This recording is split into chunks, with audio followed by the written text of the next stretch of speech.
Thanks for coming. If you'd like to hear from us in the future about what we got coming up. Yeah, and Bob design. Yes, yeah. Yeah. Yeah.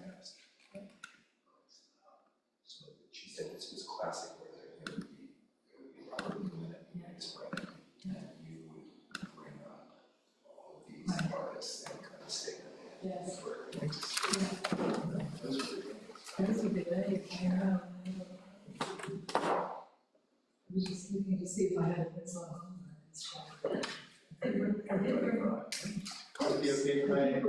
Yep, go right on ahead.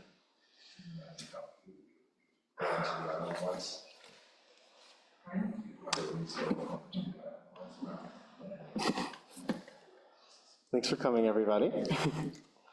And we do have some folks online, so thank you for coming online as well. My name is Zachary. I recognize some of you from programs this summer. I'm a librarian here at Northeast Harbor.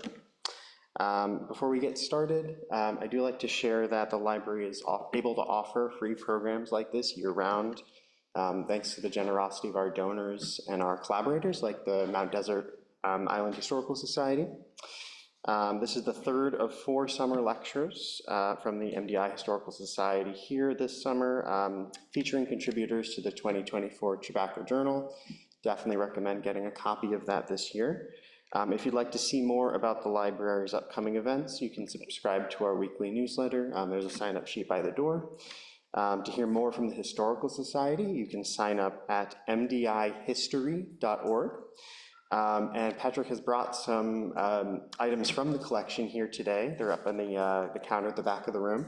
So please do take a look through those after the lecture.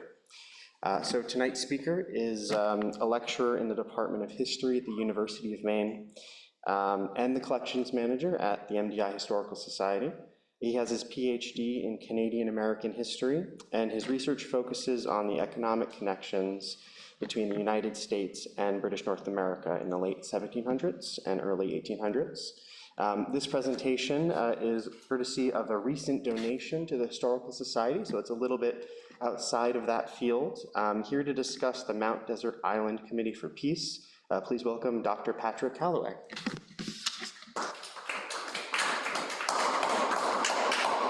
All right, well, thank you. As he mentioned, the origins of this presentation and the origins of this Chebacco article from 2022 was a donation that showed up at the Historical Society. And prior to the donation landing on my desk, I had never heard of the MDI Committee for Peace. I'd heard of the 60s. Wasn't there for it, but I heard of it. But this was something that was completely unique. So part of the mystery of doing history is how do we integrate smaller, local, but important histories into sort of the broad context that we all know something of. The collection itself has some very significant strengths and limitations. It does come from here on the island, and it is an archival group of records going through letters, newsletters, mass mailings, pretty much a hodgepodge of what you would expect to see in a nonprofit office over the course of about 4 years, from 1962 to 1966. This was compiled by Miss Rhoda Snell, often referred to in the letters as Miss George Snell. It is unclear why the records start in 1962. It is unclear why they end in 1966. So all we know is what came in the collection that was donated to us. So part of the difficulty of doing history in the 60s is that it is such a complex and difficult time to try to get a good overarching story and a good overarching analysis of, and how to fit in these stories that perhaps are less familiar. The historian, let's see if I can make this work. So the historian David Farber wrote that the images of the 60s still haunt us, still anger us, still entrance us, still puzzle us. Even those who came of age long after the 60s share the collective memories.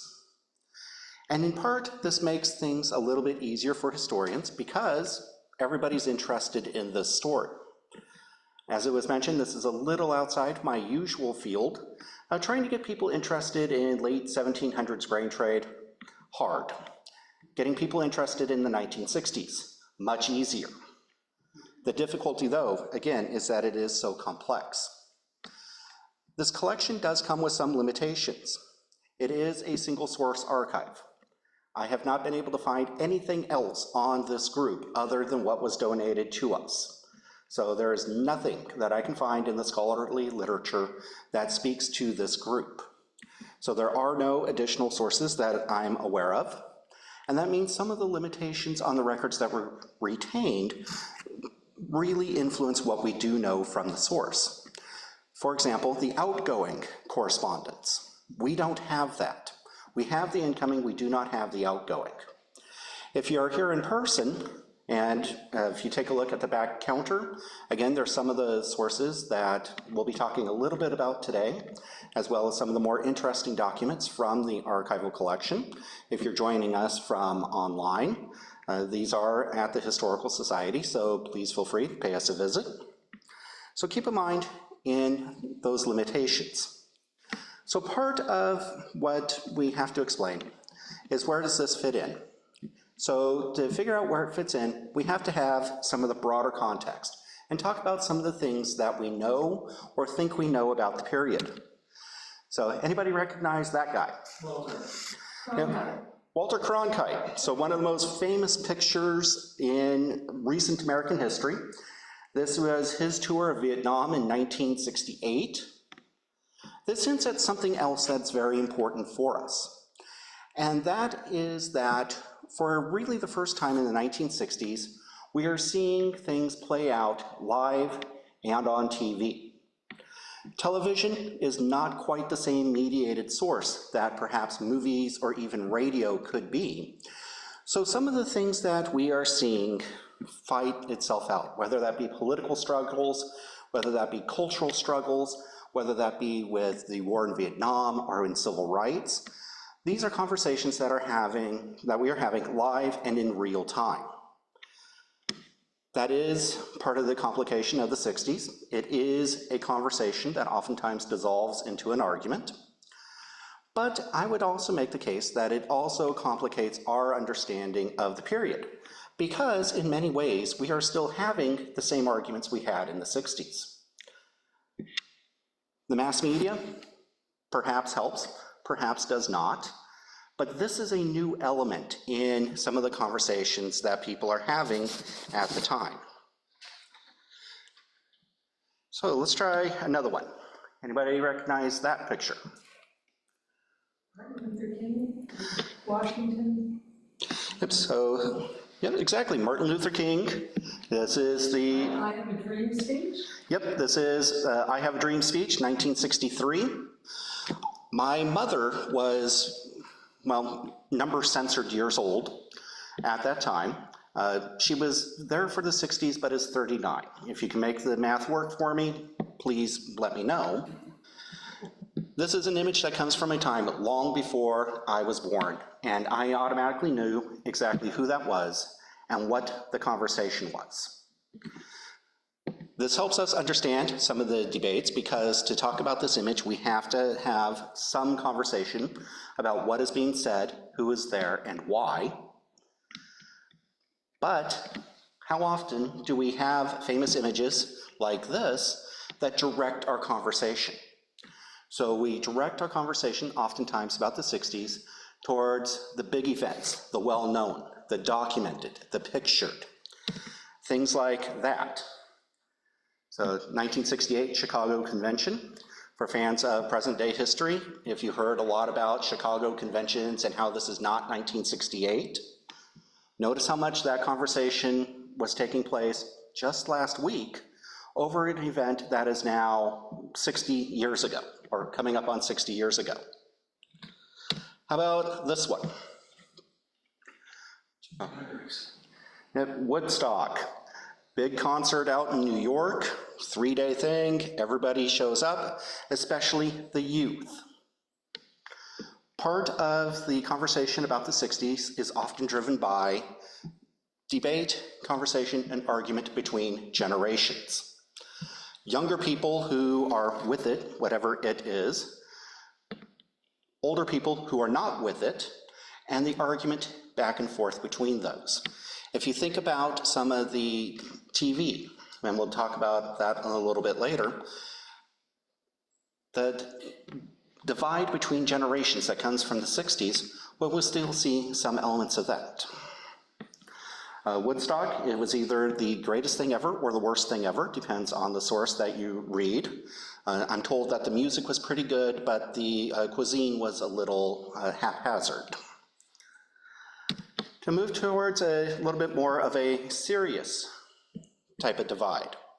So here we have two pictures, both from the mid-60s. So the one on the top left, let's demand victory in Vietnam. Bottom right are younger people burning their draft cards. One of the things that was made very clear by the war in Vietnam was that there was a minor disconnect in voting rights and being drafted. The draft age was 18. Federal voting rights at the time were 21. Average age of a draftee in Vietnam was 19. So there is a certain irony to that, to say the very least.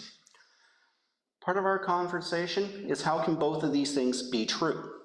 Because if you notice our older picture, you notice that a lot of the folks in that picture are perhaps a little bit older. Over in this one, they're younger, particularly younger men. How about this one? Any familiar faces here?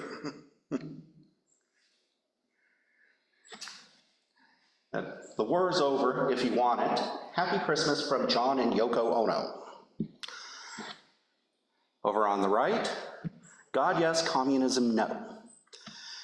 Now we're all familiar with Joe McCarthy, the entire House of Un-American Activities, that entire investigations. We think of it as a product of the 50s, and there's a certain degree of truth to that. However, HUAC was alive and well during the 1960s. And part of HUAC's investigations was of peace groups. For HUAC, being involved with the peace movement was proof of communism. And that groups such as the Women's Strike for Peace, which the MDI committee was in correspondence with, was little more than a communist front. This also connects to the civil rights movement, because there are those that also believe that civil rights was a communist front. That gets a little bit more complicated. Cold War politics, especially relating to decolonization and the newly independent nations of the Third World, things like legalized segregation was impacting American foreign policy. So there is a good deal of scholarship on that connection as well. So how about this one? So Emma Earthakit speaks for the Women of America, Stop the War, End the Draft. This is the type of thing that for folks of a certain age in the 1960s who came up during World War I or perhaps World War II, this would have been a deeply shocking image. In 2024, protests against foreign policy, whether to do or not to do something, this is pretty much standard fare for us. In 1963, 64, 65, this would have been a shocking image. How about this one? So the American Legion, Back Our Boys in Vietnam. This is the International Longshoremen's Association, so a Longshore's Union. Has a picture here of Central Park, a rally or a protest there in April of 1967, burning the American flag. Again, in the context of the time, and to a degree now, a deeply shocking symbolic act. But this is the call for a counter-protest, to show support for the country and directly support for the war. So these are conversations that they are having at the time, back and forth, that influence not only how people interact with that history, but also how that history is remembered. So we'll do a couple more. Yep, John Wayne, a 1968 film, The Green Berets. This is the end of the film, explaining why the war is being fought. And in the conclusion of that movie, the war is being fought to protect young kids like him. So this is a patriotic war, a noble war, a sacrifice that has to be made for the benefit of all. 2 years later, in 1970, we have MASH. Now this is MASH the movie, not MASH the TV show. They are related to the same set of books by Richard Hooker. If you watch both of them, they are same name, very, very different films. And the whole point of MASH is the absolute absurdity of war. The horror, the brutality of it, the cost of it. In theory, MASH is about Korea. In the movie, Korea is only mentioned once, and that is in the scroll at the beginning of the movie. Other than that, to a 1970s audience, this would have been a very clear commentary on Vietnam. So 2 years separated, presenting two very different messages, and for us as a later audience, presenting two very different images of what the war was about. So I mentioned generational conflict. I couldn't help myself. Anybody remember this show? All in the family? All in the Family. You have Archie Bunker and Meathead. I'm told he has a name, I don't remember what it is, but very much that idea of a generational conflict that is playing out on TV screens. Now this is perhaps less explicitly about the war, but if we think about the social changes that we're seeing, so civil rights, women's rights, things like that, of the young, hip, with it, younger guy, and his father-in-law, who is none of those things. Now, one more, and I promise to stop. Richard Nixon. Yep, Richard Nixon, 8 years separated. That is from the presidential debate in 1960. He's not having a good day. This is from Rowan and Martin's Laugh-In. If you remember that show, it was a variety show that was explicitly designed to reach younger audiences. So the stage was very psychedelically painted, and the great catchphrase was, "Sock it to me." And usually this is when somebody would get hit with a bucket of water or ping pong balls or a club or something would happen. Here's a candidate for president showing up on a comedy youth-oriented variety show. Now for folks who remember Bill Clinton on Arsenio Hall, for people who are used to seeing politicians in those more types of entertainment spaces, this is perhaps not shocking. In 1968, this was absolutely revolutionary. So you have this presidential candidate who was seen as stodgy, was seen as old, was seen as out of the loop. And here he is on the most popular variety show in the entire country, putting forward his pitch for why he should be president. So how do we get from all of that to this? So this is a picture of Dr. and Mrs. Snell, 1980. So this is a little bit of an older picture.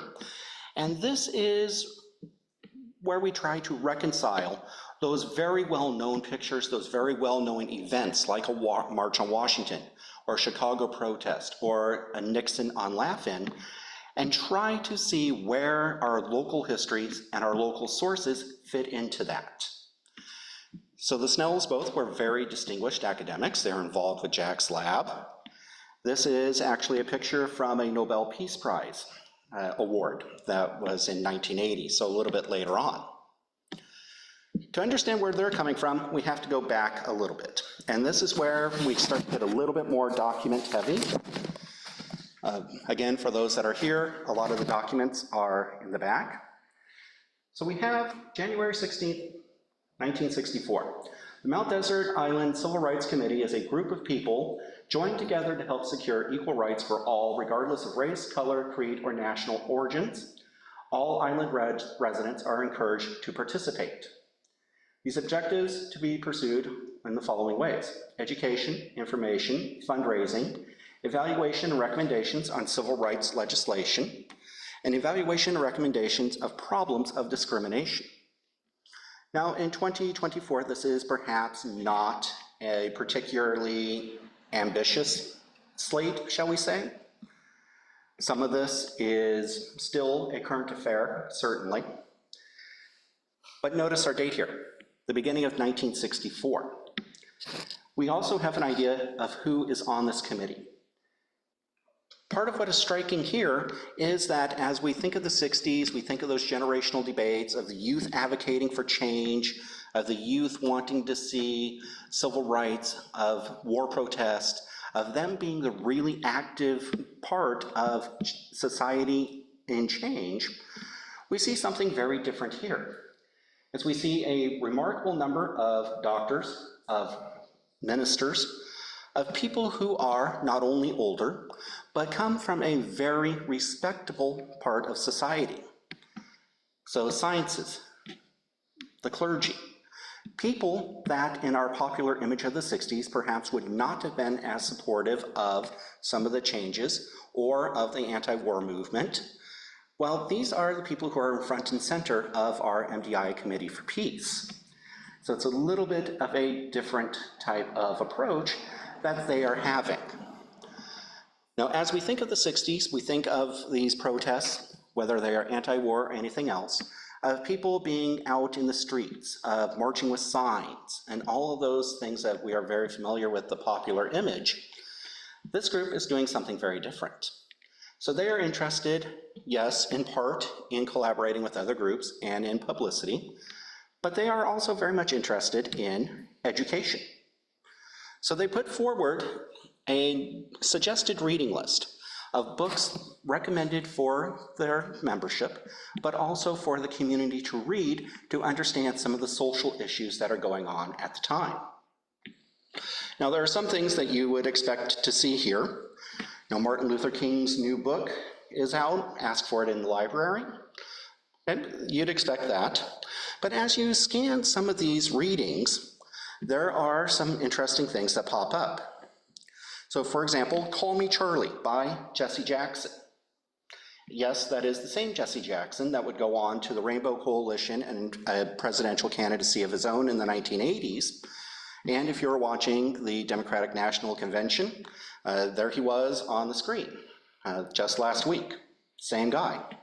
So he was deeply involved with the civil rights movement here.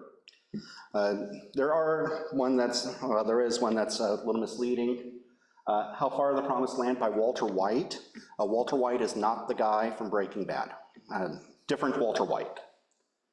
But you see a lot of readings that, in the context of the 1960s, would have been relatively provocative at an intellectual level. Some of these would later become much more controversial. A Black Like Me, for example, would become very controversial in that the writer essentially donned blackface and entered into the African American community to experience things from their perspective as a white man. Revolutionary in its time, much more controversial today, but nonetheless, as we start to think about the Committee for Peace in its advocacy for civil rights as one of its main thrusts, as well as the anti-war movement against Vietnam, well, these are some of the readings that you expect to see. Now, the story of the NAACP, which is a group that they do have connections with, or stories about George Washington Carver. So really filling in some of the historical gaps that would have been there from their educations and working proactively to fill those up. When we think of the civil rights movement, we again reflect on images like Martin Luther King in Washington. And it's good to do that, but that is not all that's going on. Part of the civil rights movement required resources, specifically money. Now this is a little text heavy and hopefully it shows up online well. The actual documents are in the back for those that are here. But here we have two fundraising letters from the collection that came into us. The first from Martin Luther King Jr. In part, he is celebrating the changes that have happened. So he's writing in 1965, about the number of African American, in the language of the day and in the original documents, he would say Negro, which is really not a term that's in use anymore. But African American, the number of voters has been doubled. Well, remember, part of that civil rights movement and part of that dream that he's talking about was that very mechanical act of just being allowed the ballot. Well, how can people support that? Well, we remember the Freedom Riders and the protests, we remember that. But this is another way, particularly for a group of folks like the committee who perhaps had access to financial resources. Because remember, we're talking about scientists, doctors, clergy, perhaps some folks of means that would be able to contribute financially towards this movement. So we have this. The last paragraph is very interesting. The dedicated allies doing this work are committing their lives. Negroes, in the language of the day, contribute funds and services, but poverty limits their aid. To advance our struggle, which they have endured brutality, violence, and even death, we ask you to be a part of this moral crusade in the most meaningful way by contributing sorely needed funds. So it is, in part, a mass fundraising letter. But remember the 1960s. You can't Google somebody's address. So this is part of where our limitation of the archive comes in. We don't know if anybody in the committee sent money back. We just don't know. Second one, the Committee of 100, the NAACP Legal Defense and Educational Fund. The last paragraph, the fund depends entirely on voluntary contributions of citizens who believe with us that no qualified citizen should be denied the vote. Part of what they are also needing is funds, particularly to fight some of the legal battles that are occurring in the southern states, places like in Alabama, where there is resistance towards things like the Civil Rights Act and the Voting Rights Act, and this is a need for resources. So yes, there's even a mailer for that, a pre-printed self-addressed envelope. This is pretty straightforward. We've all seen these show up in our mail today. But there's one particular sentence that is of interest to me. And it says, I suggest that you send your appeal to the following persons without mentioning my name. I have been trying to figure out for the last year what that sentence means. Because if you read it one way, we all hate junk mail, we all get too much of it. I give your address to somebody that will send you a solicitation. Okay, that's sort of a social faux pas. If you read it perhaps with a little bit more of a cynical eye, don't mention my name that I'm associating with the Southern Christian Leadership Conference. Don't put my name to this. Takes on a little bit more of a sinister bent when you look at it from that lens.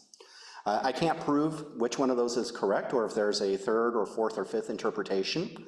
But to me, it is a very interesting qualifier of support for a civil rights, but please don't put my name on anything. Kind of interesting. So civil rights was one of the two major points that the conference or the committee was trying to get at. Civil rights movement, in many ways, is subsumed into a larger argument that we have in the United States over the war in Vietnam. Now, Vietnam remains one of the most controversial moments in American history. So we saw in some of the images at the beginning of the presentations, where we have people protesting for or against the war, people who are supporting the troops, people who are burning their draft cards before they can be inducted, and everything in between. There is a great deal of literature that comes out against the war. By the time we get to 1968, 69, 70, that is very widely and open spoken of. As we start to look at some of the earlier events, though, as we start to talk about 1962, 63, 64, when the war, or at least the prospect of war in Vietnam, was much more popular and had much more public support, being an anti-war organization in that context was quite different. So some of the literature we see, the ABCs about Vietnam, and this was a pamphlet. It has a howitzer in the middle of what is supposed to be a Vietnamese village. And the caption was, well, frankly, we're hoping for a plow. So what is this war supposed to do? American goals, especially in the political context of what Vietnam was supposed to be about, well, these were perhaps a little bit more obscure. So we have in the Worcester Telegram, the silent leader, and that very famous Uncle Sam, I want you, and the picture of Lyndon Johnson with a gag on, because we're not exactly sure what he wants to do. This is a debate that, as we look in the archives in 1962, 63, this is a real conversation that the committee is having with other peace organizations, with other interested parties, not only trying to figure out what American policy would be, but try to influence that policy towards peace and resolution. Remember, at this time, we are right on the heels of the Cuban Missile Crisis. And part of their anti-war advocacy was a great fear over the potential for nuclear war. If we look at the history of 1961, 62, it was a very close run thing.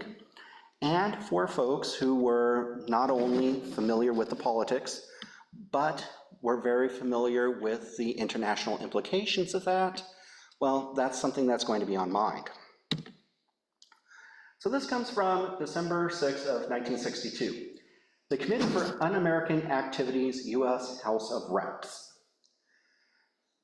No, it did not go away with McCarthy. The second paragraph is our interesting part.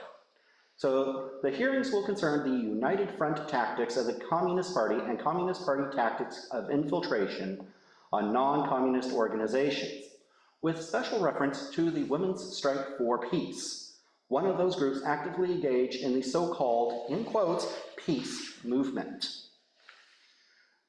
Now the context of that date is very, very interesting. We're just out of the Cuban Missile Crisis. We're not yet sliding into Vietnam. The Gulf of Tonkin resolution is not for another 2 years. But here we have a very direct and intentional way of trying to politically frame peace groups like the MDI Committee for Peace. That arguments over war and peace are not legitimate political conversations. It is not for public debate. It is rather support for policy, or clearly there is something nefarious coming up here. Now, the Women's Strike for Peace is particularly interesting because we do have some of the correspondence between the MDI committee and that organization in the archive. I read it, it didn't look particularly communistic to me, but perhaps I don't have the sensibilities of HUAC back in 1962. This has a direct response from the MDI committee. So, reading from the top, the steering committee of the Mount Desert Island Committee for Peace feel that the recently publicized hearing of the House Un-American Activities Committee, in which the Women's Strike for Peace has been castigated, represents a very dangerous move against personal liberty of thought and action. So we start to see perhaps another element of advocacy here, that of free political speech as they saw it, on questions of public importance.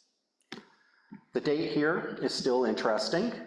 This is dated probably 1962 late, based on the context of it being a direct reply to the previous letter.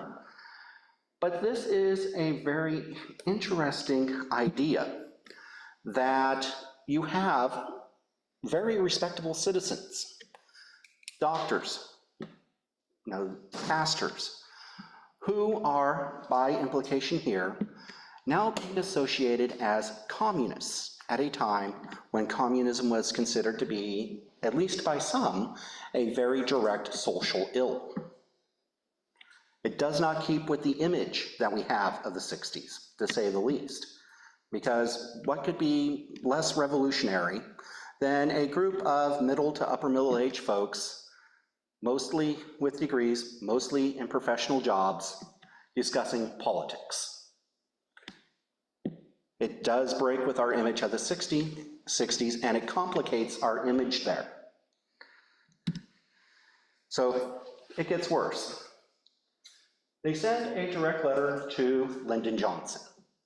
There's no record that he got it. All that we have in the archive was a pretty much a rote response from his secretary.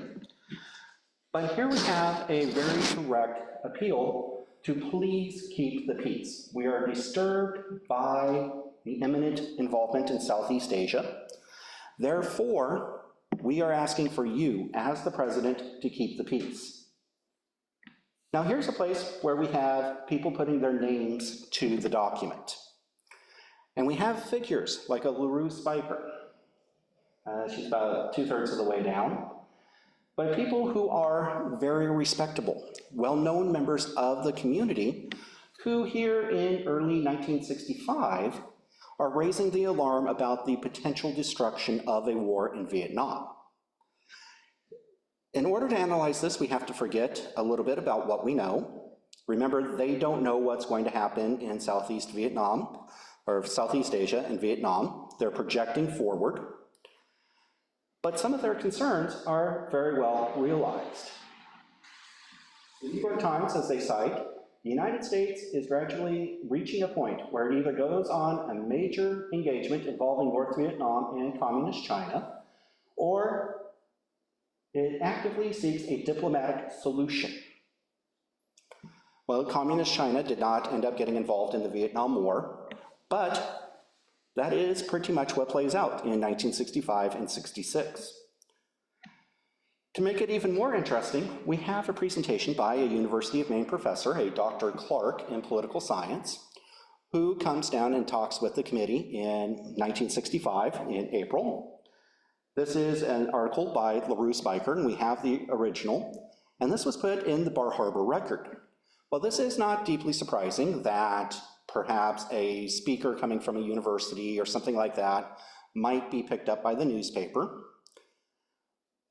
What he says, though, is perhaps a little explosive. He calls what is going to happen, or seems to be happening in Southeast Asia, to be a mistake. That there is no way forward for the United States in order to win a military victory in Vietnam. Remember, he was writing in April of 1965, and it is a little interesting to me that the text of his speech appeared in the paper itself. LaRue Spiker, remember her background as not only a civil rights advocate, but also as a member of the committee. She's also one of the advocates for. We see a very direct, almost a forecasting of what happens. So, talking of the escalating bombing in Vietnam, this is the process by which small-scale wars become big ones, by a series of small steps, and it does not exclude the possibility of nuclear war, he pointed out. So he being Dr. Clark from the university. Besides being an amazing forecast of what actually played out, it is almost hard for us in 2024 to think of just how radical of an act that is for a group of people to put their names on those types of sentiments at that time. So remember our context, as we saw at the beginning, some of the pictures. You know, we want victory in Vietnam. We support our troops.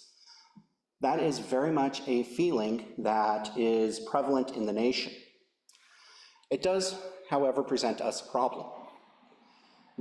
Based on the archival sources that we have here, we don't have a good idea of how the speech from the committee and these types of talks were received.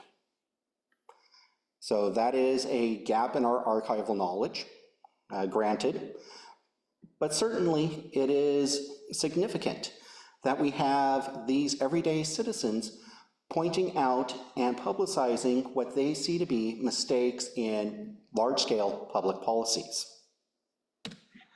So this will be the last one, then I promise to stop throwing documents at you. This is the response they got back. Assistant Secretary, you will find the enclosed materials useful. Well, we're lucky. We got the enclosed materials, and it is this letter, the situation in Vietnam. Now, as the President pointed out in his statement of February 7, the strikes by the United States and Vietnamese aircrafts against the barracks and staging areas in the southern area of North Vietnam is in response to provocations ordered. So, yes, perhaps there is an escalation, but it is all being provoked. The last paragraph is particularly interesting. Middle paragraph likens what's happening in Vietnam to the 1930s, and the calls for peace being a type of appeasement. Well, people of the time, and we, looking back, know how appeasement ended up. So the conclusion of this, the President and all of us in the United States government regret that the communists have forced us and the Vietnamese to take these actions. We seek no wider war, but whether or not this course can be maintained lies with the North Vietnamese aggressors. Essentially, it's their fault. If they would stop, this wouldn't happen. The committee is not working completely in isolation. They do go through very significant efforts to try to collaborate with other like-minded groups, because not only are they talking to the public, they're also talking to people who are advocating for many of the same things, who see many of the same potential problems, and who are trying to head off what they see as a forthcoming catastrophe. The problem is that organizing connections and organizing mass movements is really hard. Now think of the last party that you tried to throw, or the last gathering you tried to put together. Even with cell phones and text messages and emails, it is pretty hard. Now imagine doing it all by snail mail. The logistics of trying to put together a mass movement at this time is a direct hindrance to the committee. They try to work with other groups, but that doesn't always work either. This particular section, it's so interesting, I just have to read this. So, upon writing the World Peace Foundation, seeking a speaker for a committee meeting, Ms. Snell, our archivist, was apologetically informed that her request had been mislaid, so they lost the paperwork. The Women's Strike for Peace, remember, they're in congressional hearings a couple of documents ago, was sympathetic, but noted that they only had 3 members in the whole state of Maine. They even wrote a letter to the Canadian Peace Institute, and they wrote back saying, we have no contacts in Maine other than your group. And, incidentally, we have never solicited funds in Maine anyway. The United World Federalists, which was a little bit larger of a group, yes, they had more members, but their members were complaining about receiving too much mail, so they respectfully declined to send out any information from the committee to their membership. In part parochial, perhaps, but in part, this is the difficulty of a really narrow group of people who are at the forefront of what will become a larger movement. So our archive ends in 1966. We do not know why. It is possible that the group continued on. We do not know that. It could be that the archive stops because Ms. Snell just stopped being the secretary and had stopped collecting the information. That is entirely possible. We just don't know, and that is one of those great archival mysteries that we just don't have a solution for at the moment. It is, however, interesting on how much of what they had documented and what they feared had actually come to pass. And it is very interesting to me, as a historian at least, that perhaps some of the wisest voices of the 1960s, of protest and of change, were not the youth wearing tie-dye out in the streets, but were instead the adults, the people who were, in a very thoughtful way, analyzing and looking forward to what potentially could have happened. So by bringing some focus to the personal and to the local, and by trying to break through some of those popular notions of the 60s, that it was all about big moments, big crowds, big events in large places, and that it was very much about a generational argument back and forth, this helps us analyze the very complex 1960s in a slightly different way. So thank you. So we have plenty of time for questions, I think. All right, so any questions, please feel free. I couldn't read the lists of some of this, the signers of these letters, but are you aware, or is anyone aware of relatives that might remain from some of these figures or families here on the island to look into this a little bit deeper? I would not be surprised at all, and part of putting on presentations like this and writing articles like the one in Chebacco is that I really do hope that some of these names will look familiar to some folks, and that maybe there are folks out there who do have, memories of, or archives of, or, scrapbooks, or what have you, of some of the figures that were involved in this movement. Yes?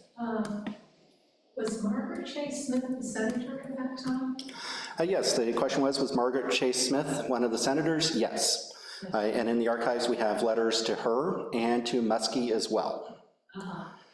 And they tended to be pretty bland politicalese, expressing sympathy for their viewpoints, but not necessarily committing to any particular course of action. So it was not quite a form letter, but one step above. And was there any response from either one of them? We do have a correspondence back and forth. The problem is that we have the replies that their senatorial offices send, but we don't have the letters that went out.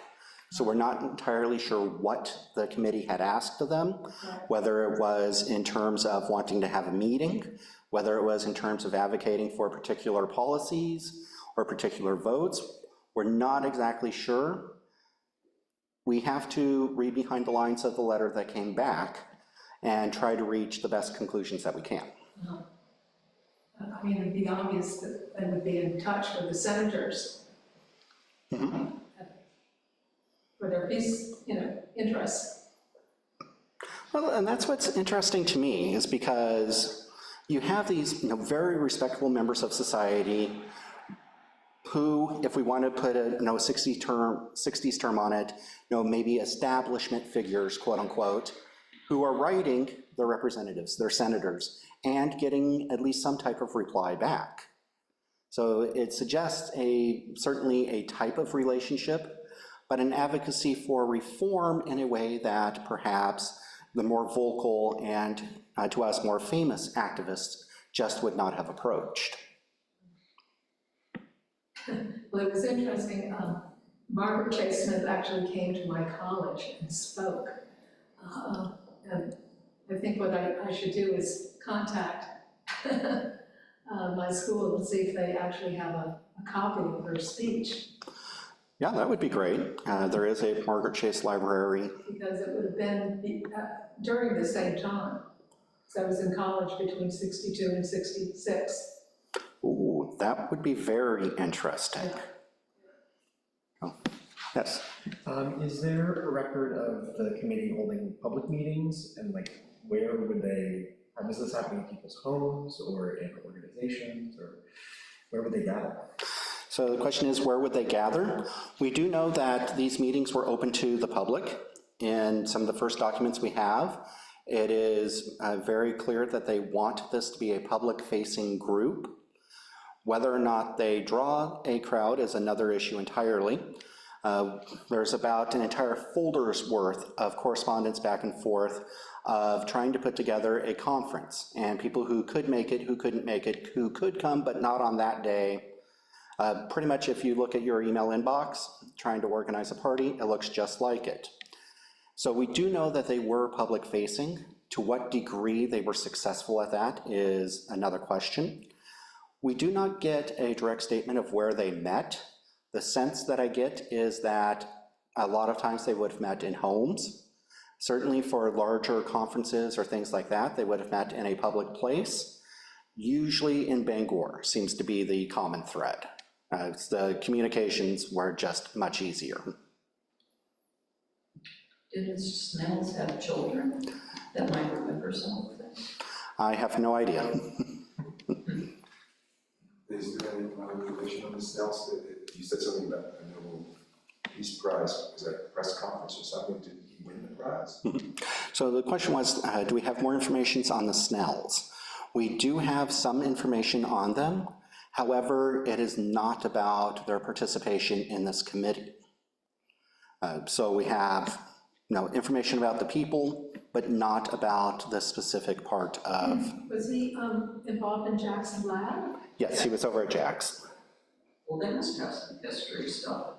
They might, and certainly I would think that they would have records of his participation in research and that end. I'm not sure that they would have archives of political activities or things like that. They might, though. That's a good idea. And I'm sorry, did he win the prize? Yes. It was a Peace Prize, or it was Yeah, it was science, something or another. I forget the exact. What was his first name? George. Yes. How do you compare the function of the Committee for Peace in its time to organizations like the MDI Racial Equity Working Group or the Justice Committee that kind of came up in more recent years? Okay, so how would this compare to some of our more recent movements? Certainly, I can see some overlaps. I think that some of the issues are going to be very similar. If we take a look at the advocacy for civil rights and the advocacy we see today for equity, I see a great deal of overlap. I don't see an overlap with the Vietnam and the Committee for Peace in quite that way. Vietnam certainly is much more of a politically explosive issue that in many ways they are drawn into because that is the debate that tends to suck the oxygen out of the room by the time we get to the mid-1960s. And I'm not sure I see a present-day equivalent to that, and hopefully not. I'm really hoping there is not a present-day equivalent to the Vietnam War, but I think that is a little bit of a different direction. I think another difference is that in the context of the 1960s, these are relatively progressive ideas. These are ideas that are perhaps not as mainstream as they ought to have been by that point, but certainly they are early to the party on the anti-war movement. Certainly, civil rights had a great deal of pushback in its context. When we see things like MDI equity, certainly there is a political debate over issues of diversity, equity, inclusion, especially in places like universities, but I don't think we have quite that same visceral dislike back and forth, or at least not in the same way. The disclaimer I'll put up is that I'm not quite fully read on what the present day movements are or what specifically they're advocating for, so I'll hedge a little bit there. It's been a considerable period of time since I've read through any of their documentation or websites or anything like that. Thank you. Thank you very much. All right, well, thank you.